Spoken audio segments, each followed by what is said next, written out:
provide public programming that will make Bryant's many diverse accomplishments better known. Among other goals, this webinar is dedicated to raising funds to support poetry programs at Cedarmere, including a poet in residence, poetry contests, and poetry readings. Bryant himself was recognized during his lifetime as America's preeminent poet and the first to garner international recognition. It is fitting that the Friends of Cedarmere continue to honor and build upon this legacy. Last year's webinar, Poetry in a Time of Crisis, focused on Bryant's thought and writing during the Civil War. Today's webinar picks up where we left off, focusing on Bryant's poetry and journalism during the period of Reconstruction, when he was grappling with the devastation wrought by the Civil War, the lasting legacy of slavery, and the politics and policies of Reconstruction, and finally, the continuing threats to the fledgling American democracy.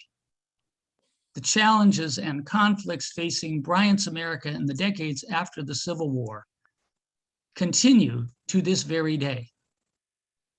What might we learn from Bryant to shed light on threats to democracy in our own time? Let us begin to compose a country, W.C. Bryant and Reconstruction. Part 1, Introduction. In his 2008 biography, William Cullen Bryant, author of America, Gilbert H. Muller, writes that Bryant's last published poem framed his favorite theme, the great cycles of history. It was published in Scribner's Monthly, and the title of the poem, The Flood of Years, points to its central metaphor, a comparison between the passing of time and a sudden eruption of water. Bryant believed history's cycles have a powerful impact on human institutions and structures that cannot be stopped. He had a very different concept of history than many Americans, who believe it moves in a positive direction despite some temporary hiccups. For Bryant, history is like a slowly turning wheel, moving from creative eras to destructive ones. This view was the theme of the first webinar in our Poetry in a Time of Crisis series, and is also the basis of this second webinar. Our purpose today is to focus on Bryant's experience and his writings in the post-Civil War Reconstruction era from 1865 to 1876, a time when the country struggled with many issues that continue to challenge the American experiment. Although both periods in America's history might fall into Bryant's destructive era category, the crises of his times and our own are specific and particular. We do not argue that the crises are the same. Our interest is what Bryant, from his experience, has to tell us about how to respond to the challenges of our own historical cycle. We will begin by exploring Bryant's writing and activities in the era of national reconstruction. Part 2, William Cullen Bryant and Post-Civil War America. At 70, William Cullen Bryant was identified by James T. Fields, the editor of the Atlantic Monthly, as the nation's beloved old poet. Bryant had experienced a bumpy emotional ride from the anguish at the Union Army's early losses, making it difficult for him to write in horror at the war's later extreme destruction of human life and nature, found bursting forth in his Civil War poems. The noblest of these may be The Death of Lincoln, a restrained elegy which celebrates the president's emancipation of the enslaved populations while lamenting his tragic murder. Abraham Lincoln's assassination on April 15th, 1865, days after the formal end of the Civil War, and his succession by Vice President Andrew Johnson, a Southerner with little sympathy for freed Black men and women, did not bode well for the country. It raised the possibility that even after so much blood had been shed, slavery might be reinstated. However, in 1867 to 1868, a Congress controlled by radical Republicans voted to support and protect the formerly enslaved with policies of so-called Reconstruction, which ultimately withstood President Johnson's vetoes of them. Most enduringly, the 14th Constitutional Amendment, making Black people citizens, became law in 1866, as well as the 15th granting Black men the right to vote in 1870. A year after Lincoln's assassination, with Southern states vigorously resisting change and the Ku Klux Klan starting to lynch Black men, Bryant addressed slavery at great length for the first time in his poem, The Death of Slavery. It describes the harm inflicted over centuries upon captive Black Africans and their descendants, contrasted with the recent hard-won joys of their liberation. The enslaved had been declared free for some 3 years, but Bryant continued to find reason to fear that their suffering would be easily forgotten and that the scourge of slavery might return. Throughout the Civil War, Bryant had written editorials for the New York Evening Post. However, during Reconstruction, perhaps because of his advancing age, he wrote very few. Instead, at Cedarmere, his Long Island country home, he wrote new poems and worked on translations of Homer's epic poems of war, fate, and heroism.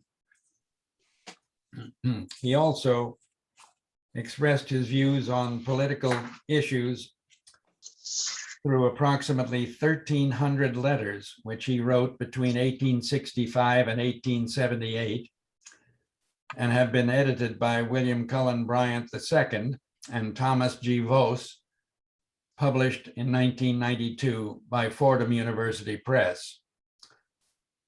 Though Bryant had indeed written The Death of Lincoln in April of 1865, printing it on the front page of his newspaper, which essentially headlined the President Lincoln's task of freeing the enslaved is done, still, the later poem, The Death of Slavery, despite its title, warns that slavery may return. Written in his Cedarmere library in May 1866, it was published in the Atlantic Monthly in July, as proposed Reconstruction policies were undergoing debate. The poem's opening section depicts shackles being removed from the enslaved. Expressing a modern view, Bryant believes that the slaveholder's psychological control is more important component of slavery than literal physical restraints. O thou great wrong, that through the slow-paced years didst hold thy millions fettered, and didst wield the scourge that drove the laborer to the field, and turn a stony gaze on human tears. Thy cruel reign is o'er. Thy bondmen crouch no more in terror at the menace of thine eye. For he who marks the bound of guilty power, long-suffering, hath heard the captive's cry, and touched his shackles at the appointed hour, and lo, they fall. And he whose limbs they galled stands in his native manhood disenthralled. In this passage, Bryant stresses the menacing gaze of the slaveholder that robbed the slave of his manhood. Male slaves are no longer demeaned as boys, but once freed become men. In the next section, Bryant expresses the exuberant terms, the joy of free men and women, and their relief at not having to toil on the soil. A shout of joy from the redeemed is sent. 10,000 hamlets swell the hymns of thanks. Our rivers roll exulting, and their banks send up hosannas to the firmament. Fields where the bondsman's toil shall no more trench the soil. The following section attacks the laws that instituted slavery and its cruelty at the red hands of slaveholders that enforced it with the lash and murder. Well was thy doom deserved. Thou didst not spare life's tenderest ties, but cruelty didst part husband and wife, and from a mother's heart did wrest her children, deaf to shriek and prayer. To put American slavery into perspective, he recalls ancient Egypt's tyrannies that forced enslaved Africans to build the pyramids. From blocks of stone to slave auction blocks, Bryant suggests historical parallels while still holding out hope for better years ahead. Yet he maintains the conviction that there shall be the grim block remain in full public view. This symbol of inhumanity on which wholly transgressed Black Africans were displayed and sold into bondage, their families often separated forever, must stay as a warning to the coming times. Writing from Roslyn in May 1865, less than a month after President Lincoln's death, Bryant declined poet Oliver W. Holmes's suggestion that he should write Mr. Lincoln's life. Bryant thought it unlikely that someone who has taken part like myself in the controversies of the last 4 years can flatter himself that he shall execute the task worthily and impartially. The editors of Bryant's letters explain Bryant's careful and at times caustic scrutiny of the late, that is, Lincoln's, administration's conduct of the war would almost surely have hobbled an even-handed assessment of its course. In addition, Bryant did not agree with Lincoln's decision that to heal the nation, he would not seek retribution against the South. At first glance, the beginning of the death of Lincoln seems to ratify the sentiments of Lincoln's second inaugural. But upon closer reading, the lines, "Oh, slow to smite and swift to spare, gentle and merciful and just," also convey specific facets not often so praised of Lincoln's deliberate and conciliatory nature.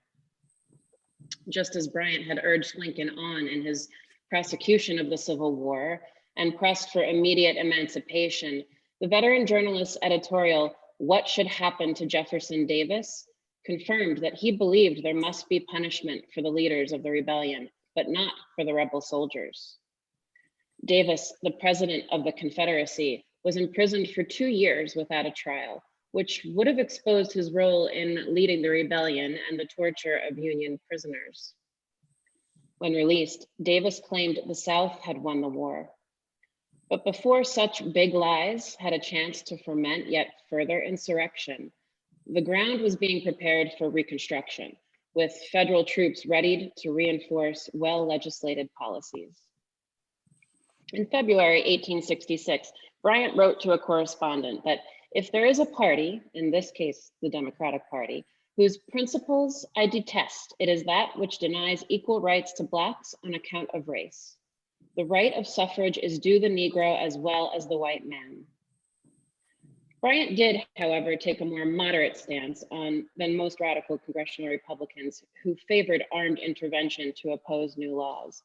In a March 1866 letter, he explained that suffrage should come from the natural consequence of change, not through military-backed violence to the structure of our government. Later that March, Bryant wrote a detailed argument in favor of Reconstruction. "I am strongly in favor of Negro suffrage. The Freedmen's Bureau, established in 1865, should be continued in existence for a while to protect the Negroes in the helplessness arising from their present poverty and ignorance, and to reconcile the two races. He rebutted his correspondent's opinion that Black men should not have the vote because of their inferiority. He said, "The Negroes are laborious, orderly, and temperate. The Blacks are eager to be educated. The poor whites, which are the majority, are indifferent to the advantages of education." In a March 1869 letter to his Roslyn neighbor, Mrs. Leonice Moulton, Bryant praised the new president, Ulysses S. Grant, for revoking infamous several pardons of high-ranking Confederate officials and military officers, as well as the impeached slave-holding former President Johnson, who had allowed Southern states to pass Black codes such as citizen's arrest and stand and defend, giving whites the power to intimidate or murder. Such laws are still on the books in some states. Indeed, such tactics may be seen to embolden recent actions taken by the Texas legislature to challenge federal law, which even include a bounty incentive. President Johnson was impeached but not convicted for violating the Tenure of Office Act, which Congress had passed to discourage him, directly and indirectly, of that charge from his pernicious efforts to sabotage Reconstruction. Despite misgivings about the corruption in Grant's cabinet, Bryant urged the Evening Post to support him for a second term in 1872. There is no evidence that this decision was based on Grant's efforts to stop the Ku Klux Klan, which had lynched thousands of freedmen since 1866. Indeed, Grant himself had discovered that his first term election campaign slogan, "Let us have peace," had not worked to stop the South's reign of terror. In March 1873, Bryant traveled in the South and sent a series of letters to the Evening Post. He describes some positive changes since he visited 30 years earlier, but observes that the schools have made little impression upon the ignorance in which the colored race has been reared. In one Florida county, but not elsewhere, he reports that Negroes took advantage of the Homestead Act and took up land belonging to the government and refused to work on the plantations. He is told, but can't confirm, that our most eminent white men sit with them, the Black men, on juries and associate with them in various departments of public business. To round out our survey of Bryant's sphere of influence, we might add a few telling highlights that denote his stature and civic mindedness in this period. Bryant's 80th birthday in 1874 was celebrated nationally, including a dinner attended by 1,000 guests. A silver urn was commissioned for that occasion, designed by Tiffany and engraved with a lyre, an ancient symbol of the poet. It was later exhibited at the nation's 1876 centennial celebration in Philadelphia. Never one to rest on his laurels, in March 1875, Bryant writes that every year in New York, the dwellings of the rich are more palace-like and the churches more stately. But the conditions of the poor have never been worse. As early as 1835, he had argued that New York lacked faculties for public recreation, and in 1844 was the first to stress the need for a central park open to citizens. Bryant also closely followed the highly contentious election of 1876, lending his advice at important political conclaves. A declaration of victory in the presidential race between Democrat Samuel J. Tilden and Republican Rutherford B. Hayes depended on disputed returns in 4 states, 3 with Reconstruction governments. An electoral committee set up in January 1877 at the urging of Bryant and others split along party lines. If Congress accepted the Republican count, Hayes would win. If it went with the Democratic tally, Tilden would win. Bryant wrote that if there had been a fair election in the South with no intimidation brought to bear upon the Blacks, Hayes would have had the constitutional majority, fair and square. But because there was irresolvable doubt to the very end of counting, the election was not settled until March 4th with the Compromise of 1877, a backroom deal if ever there was, a quid pro quo in which congressional Democrats agreed to let Republican votes count for Hayes if he withdrew federal troops from the South. In this literally unaccountable way, where there exists no verbatim record, Hayes became president and Reconstruction was effectively ended. Part 3, the crises of our times. Having reviewed Bryant's life and work during the period of Reconstruction, it's clear that many of the crises of our time have roots in Bryant's time. Martin Luther King recognized Bryant's relevance when he quoted him in his speech, "Give us the ballot." He used Bryant's line from The Battlefield in 1839, published in 1854. "Truth crushed to earth will rise again."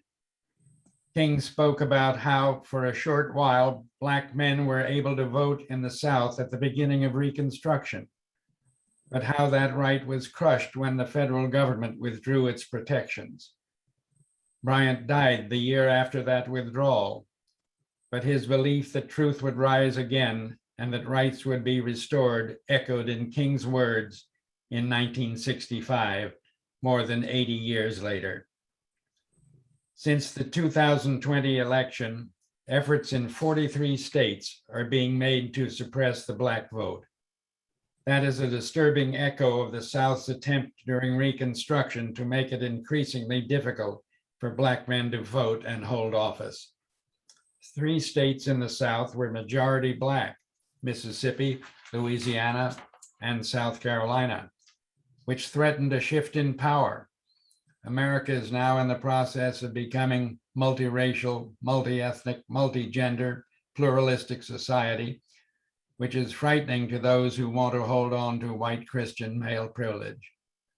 The current NAACP civil suit is based on the 1871 Ku Klux Klan Act, based in Bryant's time, to enforce the 14th and 15th Amendments, forbidding any state from depriving a male citizen of his vote because of race, color, or previous condition of servitude. It argues that the January 6th insurrection sought to invalidate millions of votes by Black citizens. That 1871 act and other Reconstruction acts created a brief, fragile time when there was hope that America's founding belief that all men are created equal might be realized for newly freed slaves. In our own time, the American Rescue Plan has been described by President Joseph R. Biden Jr.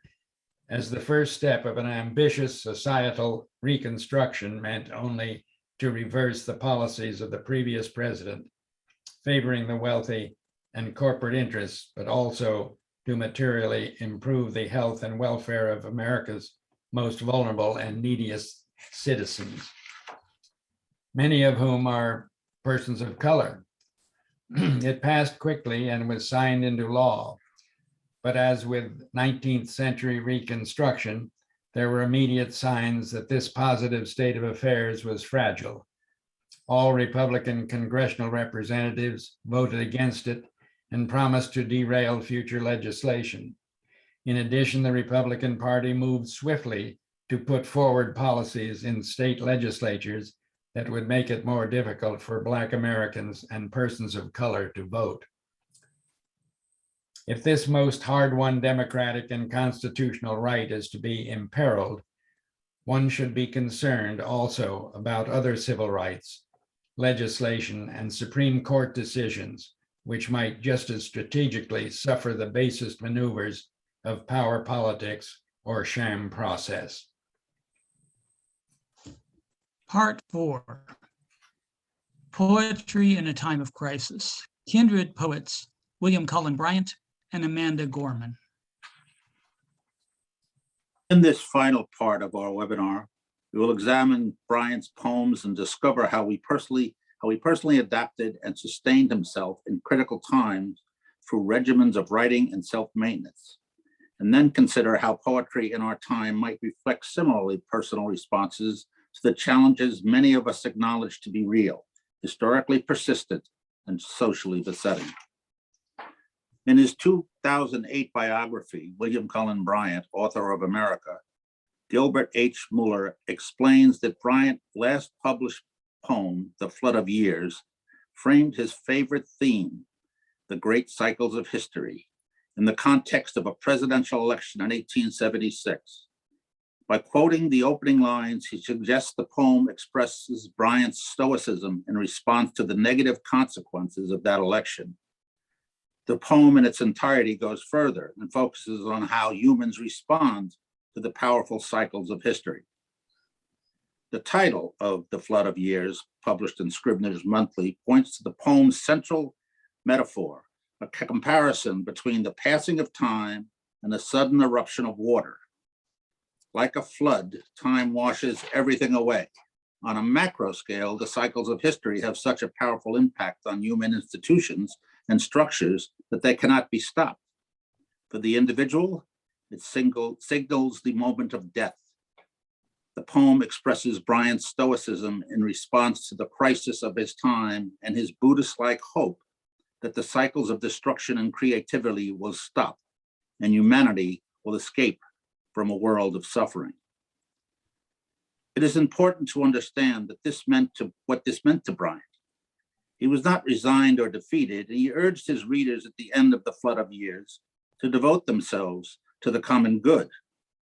Unlike Bryant, with his knowledge of the ancient Greek and Roman Stoic philosophers, Americans today tend to distort the meaning of Stoical acceptance, seeing it more as a self-centered meditative device to lessen personal anxiety and anger than a commitment to all humanity.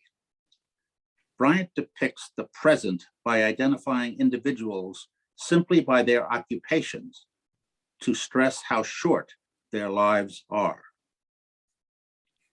The sturdy swain, woodman and delver of the spade, is there, and busy artisan beside his bench, and the pallid student with his written roll.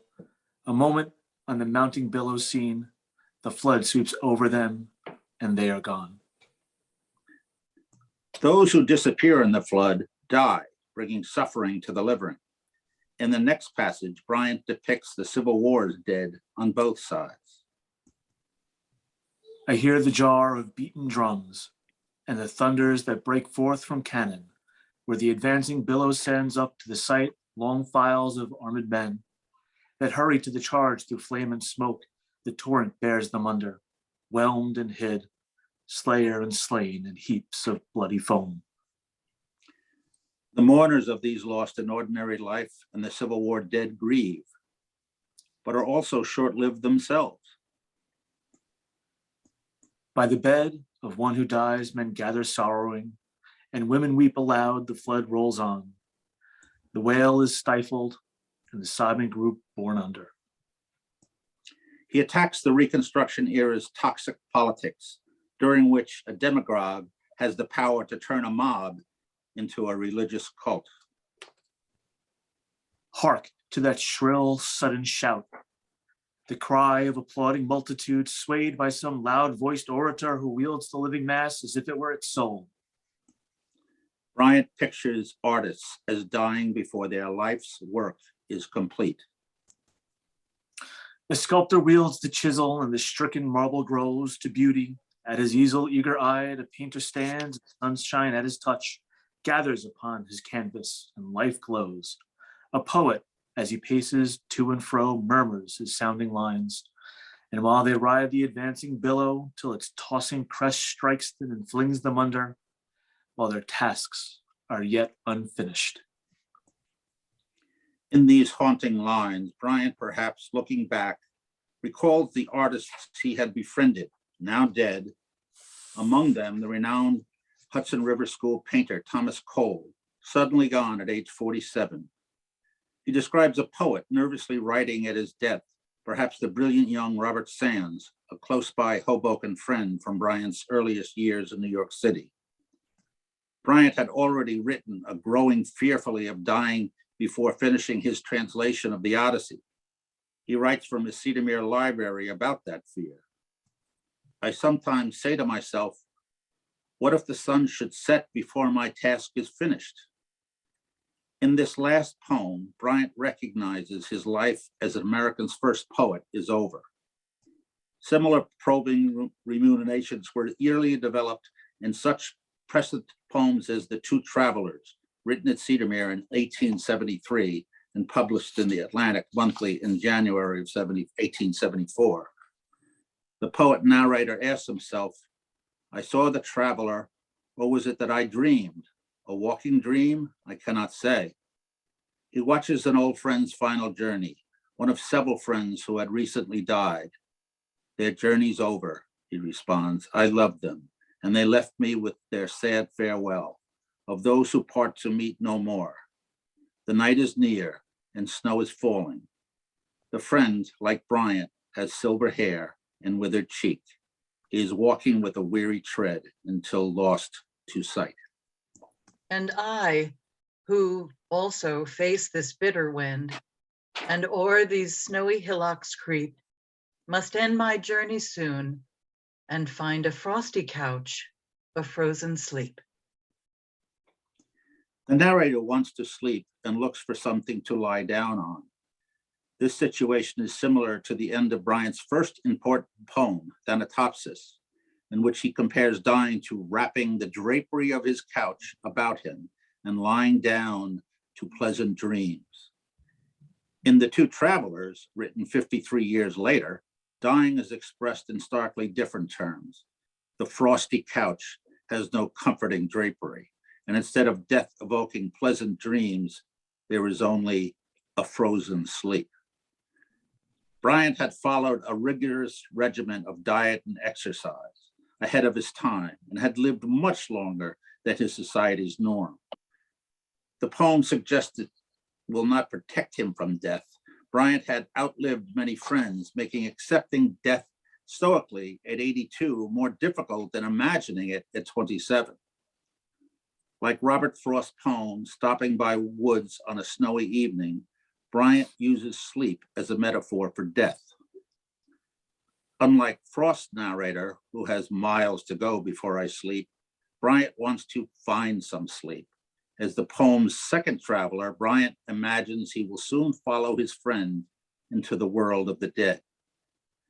The striking resemblance of Bryant's poem to Frost demonstrates that Bryant's poetry was influential despite the radical changes in the second decade of the 20th century of the modern American poetry of T.S. Eliot and Ezra Pound. Though much more decorous in its language, Bryant's use of rhyme and repetition makes his poems closer to that of contemporary rap or slam poetry. The next section of The Flood of Years is a traditional meditation of the remnants from a distant past. There lie memorial stones whence time is gnawed, the graven legends, thrones of king o'erturned, the broken altars of forgotten gods, foundations of old cities and long streets where never fall of human foot is heard on all the desolate pavement. Finally, Bryant focuses on the life to come and imagines positive signs. As its smooth eddies curl along their way, they bring old friends together. Hands are clasped in joy unspeakable. The mother's arms again are folded round the child she loved and lost. Old sorrows are forgotten now. The poem strives toward the transcendent ending at any rate, an optimistic high note that if change persists through human growth and positive action, then allow that it may do so in peace, and thereby the union of all mankind will one day arrive. A present in whose reign no grief shall gnaw the heart, and never shall a tender tie be broken, in whose reign the eternal change that waits on growth and action shall proceed with everlasting concord, hand in hand. In his last years, the suffering that Bryant had seen and experienced during the Civil War had not stopped, including the death of his wife, Frances, in October 1866, and the loss of many friends. In little more than a decade, the South had been allowed to recreate slavery in new clothes. Bryant fell, a sign of some physical frailty, a precursor to his fatal fall in June 1878. The disturbing unraveling of the Civil War's struggle to end slavery that Bryant witnessed in his final decade, given his heroic efforts as an editor and poet, may account for the Flood of Years, an uncharacteristically negative final poem. He was apparently uncomfortable ending the 1876 collection of his poems with The Flood of Years, which was the last edition he personally collected and arranged. The poem as a whole contains the poet's preoccupation with loss and death. For this reason, he decided to end the collection with one of his more characteristic poems, Our Fellow Worshippers, written a year earlier, but not published until his collected poems. It expresses Bryant's familiar and cherished theme, love of nature, and uses traditional literary form. This theme and skillful employment of poetic devices had made Bryant the most popular American poet of the 19th century. Unlike The Flood of Years, which is closer to prose, Our Fellow Worshippers uses end rhyme and an elaborate verse form, the sestina, with six-line stanzas. Only a master poet like Bryant with a classic education has the experience and gifts to handle the complexities of this form and make it his own. It expresses Bryant's early ecstatic love of nature with the familiar religious form of address, thou. From the first line, Bryant invites his readers to join him in becoming worshipers of nature here on earth. To satisfy human spiritual needs, we are linked together in appreciation, or if you will, worship of nature.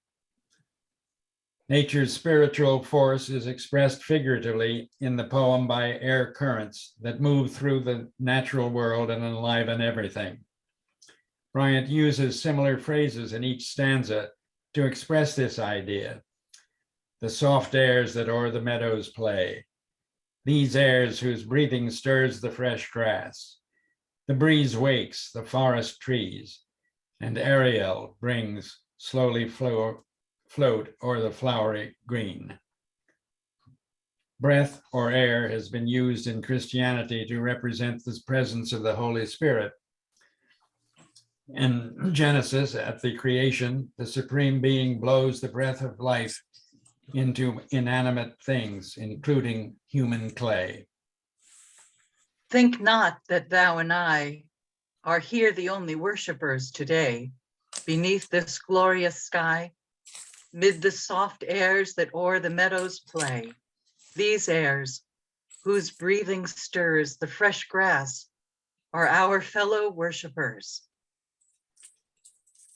In an earlier, more traditional poem, An Invitation to the Country, written at Cedarmere in 1857 and published the same year in Harper's Weekly, Bryant invites his daughter to come from Manhattan, identified as the gloomy city, to the spring green precincts of his Long Island country home. He reminds her that human beings can appreciate nature only if they are willing to pay close attention. Yet these sweet sounds of the early season and these fair sights of its sunny days are only sweet when we fondly listen, and only fair when we fondly gaze. In the second stanza of Our Fellow Worshippers, Bryant conveys the beauty and importance of nature's activities by associating them metaphorically with aspects drawn from the practice of worship, censers, a prayer, and an anthem. See, as they pass, they swing the censers of 1,000 flowers that bend o'er the young herbs of spring, and the sweet odors like a prayer ascend, while, passing thence, the breeze wakes the grave anthem of the forest trees. The fifth stanza incorporates Bryant's love of fruit trees to dramatize his worship of nature. It recalls his poem, The Planting of the Apple Tree, written at Cedarmere in 1849, but not published until 1864 in the Atlantic Monthly, to put the Civil War's bloodiest years into perspective. In 9 stanzas of 9 lines each, that poem follows an apple tree's life from its plantings to old age, to mark the stages of a poet and the nation must pass through from youth to maturity. Children of that distant day, thus to some aged man shall say, and gazing on its mossy stem, the gray-haired man shall answer them. A poet of the land was he, born in the rude but good old times. 'Tis said he made some quaint old rhymes on planting the apple tree. It is not only the beauty of the apple tree's blossoms and sweet fragrance described in both poems that appeals to Bryant. He explained to a correspondent in 1871 that eating for breakfast baked sweet apples grown and stored at Cedarmere was an essential part of his aforementioned healthy habit of life. His spiritual devotions are shared by his fellow worshipers, each in turn and according to their own instinctual zeal. The blossomed apple tree, among its flowery tufts on every spray, offers the wandering bee a fragrant chapel for his matin lay, and a soft bass is heard from the quick pinions of the hummingbird. The last stanza includes with the thought that nature's highest spiritual aspects are hidden from human beings, that there is a music too rarefied, too beautiful for the human ear. Happily, for who can tell, aerial beings from the world unseen, haunting the sunny dell, or slowly floating over the flowery green, may join our worship here with harmonies too fine for mortal ear. In this, the final poem in the last collection of his lifetime, Bryant expresses the importance of nature's spiritual role in human life. He embraces fully, for the first time in his poetry, the belief of his contemporary, the New England transcendentalist Ralph Waldo Emerson, an innovative essayist and poet. There is an invisible world, a spiritual reality in all living things that has the power to elevate human lives. In the poem, the air's constant movement, refreshing the natural world, is the visible presence of this hidden reality. In the influential 1836 essay, Nature, Emerson writes, "In the woods, we return to reason and faith, standing on the bare ground, my head bathed by the blithe air and uplifted into infinite space. All mean egotism vanishes. I become a transparent eyeball. I am nothing. I see all. The currents of the universal being circulate through me. I am part and parcel of God." This concept of nature has been identified as pantheism, the belief that all manifestations of self-existing universe are God. In 1991, art historian Victor Koshkin-Uritsyn argued that the years between approximately 1840 and 1860 saw the peak of the Hudson River School, a group of artists who painted highly detailed pantheistic views of an unspoiled wilderness. The iconic 1849 Hudson River painting Kindred Spirits by Asher B. Durand depicts Bryant, a writer, standing with Thomas Cole, a painter, on a giant rock viewing a vast natural landscape. The title, which identifies them as kindred spirits, has religious connotation. It corresponds to Emerson's belief in a universally shared spiritual nature that is the source of right perception and right action. For the celebration of Bryant's 70th birthday at Manhattan Century Association, during the last full year of the Civil War, many American poets responded with high praise for America's first poet, especially Emerson, who wrote, "I join with all my heart in your wish to honor this native, sincere, original, patriotic poet. I found him always original, a true painter of the face of this country and of the sentiment of his own people. It is his proper praise that he first, and he only, made known to mankind our northern landscape, its summer splendor, its autumn russets, its winter light and glooms. And he is original because he is sincere.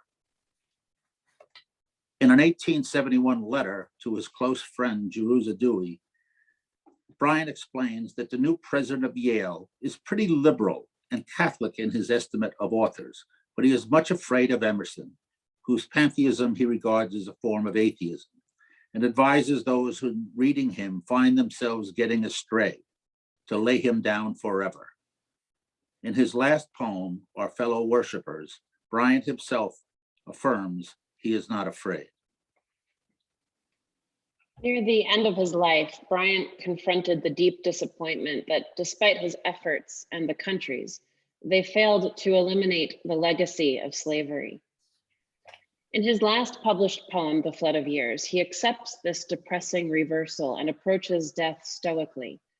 However, in Our Fellow Worshippers, written a year earlier, Bryant turns to nature for spiritual solace. In adopting those opposing strategies to deal with old age and loss, Bryant has returned to his beginnings as a poet, balancing his intense involvement with social problems with a reliance on the restorative power of nature. After living for years in Manhattan apartments, Bryant bought his first home in 1843. It was in the country on Long Island, a summer retreat he called Cedarmere, named for the many trees surrounding a picturesque mill pond. It is no coincidence that the next year, he was the first New York civic leader to express New York's need for a central park, to give our vast population an extensive pleasure ground for shade and recreation in these sultry afternoons. Today, we also face political uncertainty, loss, grief, isolation, and we're worn out by the war against pandemic death. These pressures threaten to distract or numb us. We can, like Bryant, be invigorated by nature's beauty, winter's brilliant sunsets, spring's brief colors and fragrance, summer's blazing light and blue skies, and autumn's intense colors and calm days. They have the power to bring us into the here and now, into the present moment. Poetry, which entices readers to slow down and listen, can produce similar results, spontaneous moments of pleasure. Poetry is the language and the dialect of the people. So if you look at monuments, often they are highlighted and underscored by poetry, whether it be a verse at the base of the Statue of Liberty or a verse in the I Have a Dream speech by Martin Luther King Jr. There is something about poetry that communicates the very heart of a populace in a way that prose does not. As poet Amanda Gorman believes, there's a real power to poetry that's representative of the sanctity of what we hold most dear, whether that be hope or democracy or equality or justice. Her use of the word sanctity, which has religious connotations, to represent the power of poetry resonates with Bryant's view of it as explicitly expressed in Our Fellow Worshippers, previously quoted. In phrases consoling, repairing, and almost wise beyond words, Gorman's poem, The Hill We Climb, written for President Biden's inauguration in January 2021, is a potent example of what poetry can do for us in times of crisis. We will end our presentation with a reading of Amanda Gorman's powerful poem. Following this, we will have some time to address any comments or questions that you have placed in the chat box. The Hill We Climb by Amanda Gorman. When day comes, we ask ourselves, where can we find light in this never-ending shade? The loss we carry, a sea we must wade. We've braved the belly of the beast. We've learned that quiet isn't always peace. And the norms and notions of what just isn't always justice. And yet the dawn is ours. Before we knew it, somehow we do it. Somehow we've weathered and witnessed a nation that isn't broken, but simply unfinished.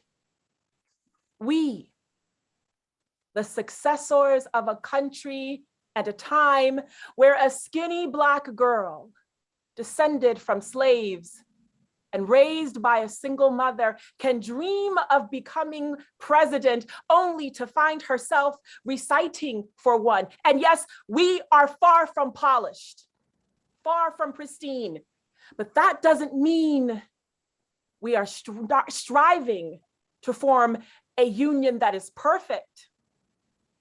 We are striving to forge a union with purpose, to compose a country committed to all cultures, colors, characters, and conditions of man.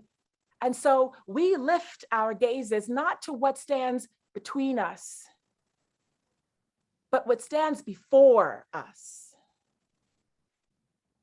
We close the divide because we know to put our future first, we must put our differences aside. We lay down our arms so we can reach out our arms to one another. We seek to harm no one, and we seek harmony for all. Let the globe, if nothing else, say this is true. That even as we grieved, we grew. That even as we hurt, we hoped. That even as we tired, we tried. That we'll forever be tied together, victorious, not because we will never again know defeat, but because we will never again sow division. Scripture tells us to envision that everyone shall sit under their own vine and fig tree, and no one shall make them afraid.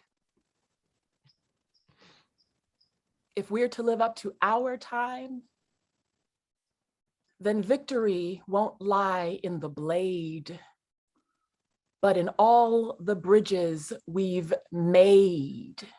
That is the promised glade, the hill we climb, if only we dare. Because being American is more than a pride we inherit.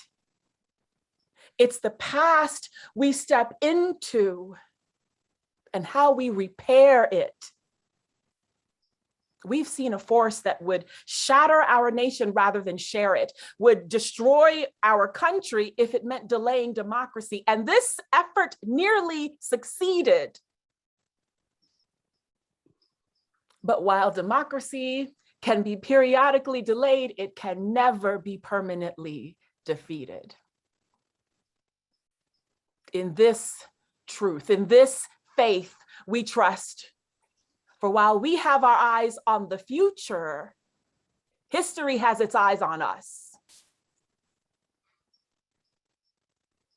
This is the era of redemption.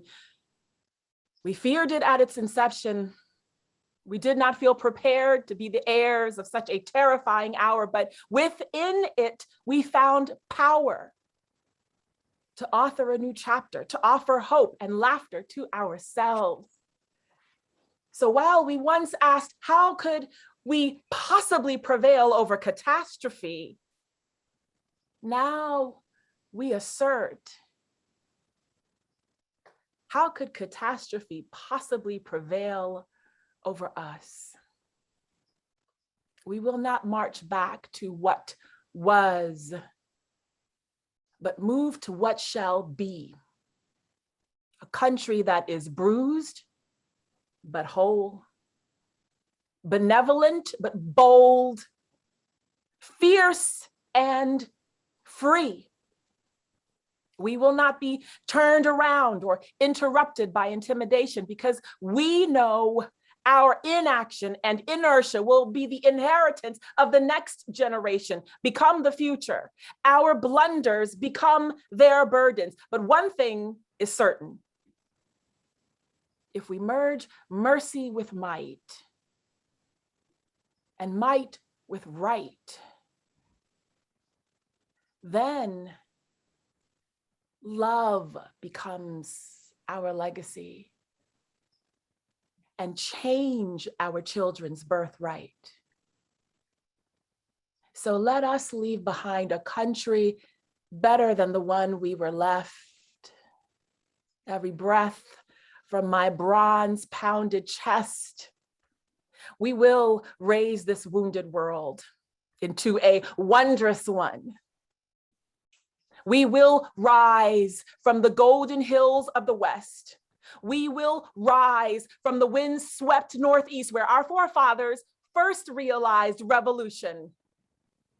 We will rise from the lake-rimmed cities of the Midwestern states. We will rise from the sun-baked South. We will rebuild, reconcile, and recover.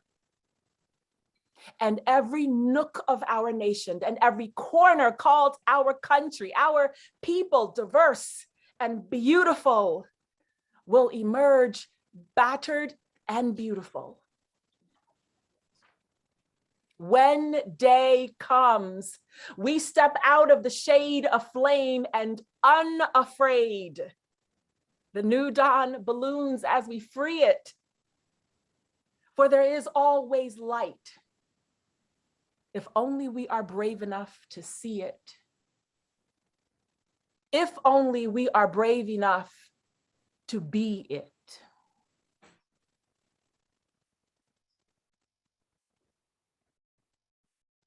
Thank you, Tsena. A fitting way to conclude today's webinar, affirming the power of poetry to illuminate and elevate our public life in both the 19th and 21st centuries.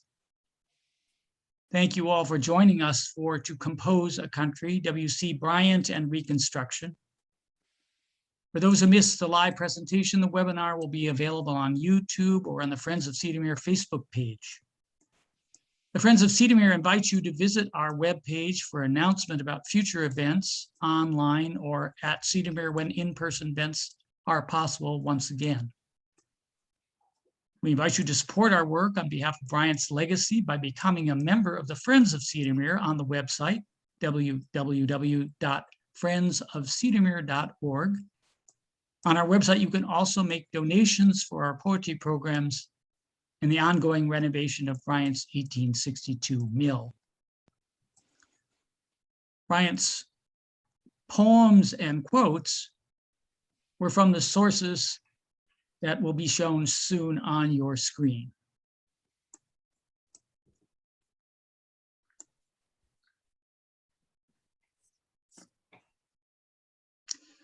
We'd like to acknowledge our appreciation to Amanda Gorman for her inspiring poem, The Hill We Climb, presented at the last presidential inauguration.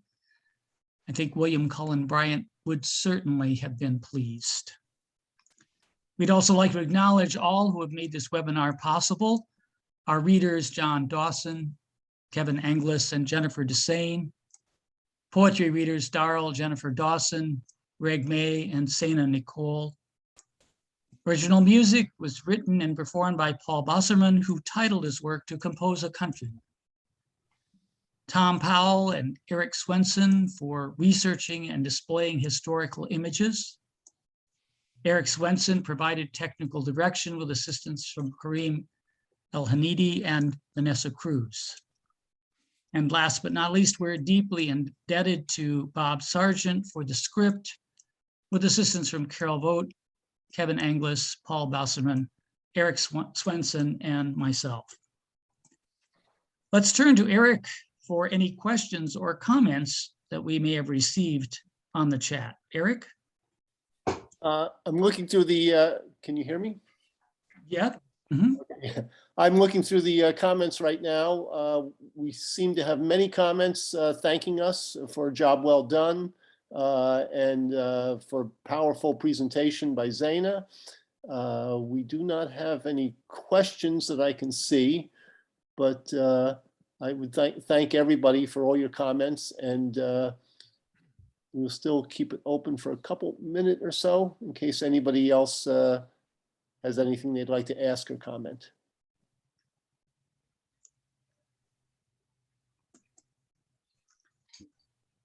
Not seeing any further. Great, then let me invite John Dawson, Chair of the Friends of Cedarmere Board, to offer some concluding words for today's webinar. John? Thank you, Ned. I urge all of you to investigate the life of William Cullen Bryant, a Renaissance man who was interested in so many different things and so accomplished in so many different things. And I think that you will become an admirer of him, and he is our hero and will probably be yours if you know more about him. Thank you for watching To Compose a Country, W.C. Bryant and Reconstruction, concerning Bryant's important role as a poet and journalist during the period of turmoil similar to our own. The Friends of Cedarmere sincerely hope that all recounting Bryant's experiences during a difficult time in our country's history may have enlightened you and raised your spirits. Stay safe and be well. Bye-bye. Thanks, everybody.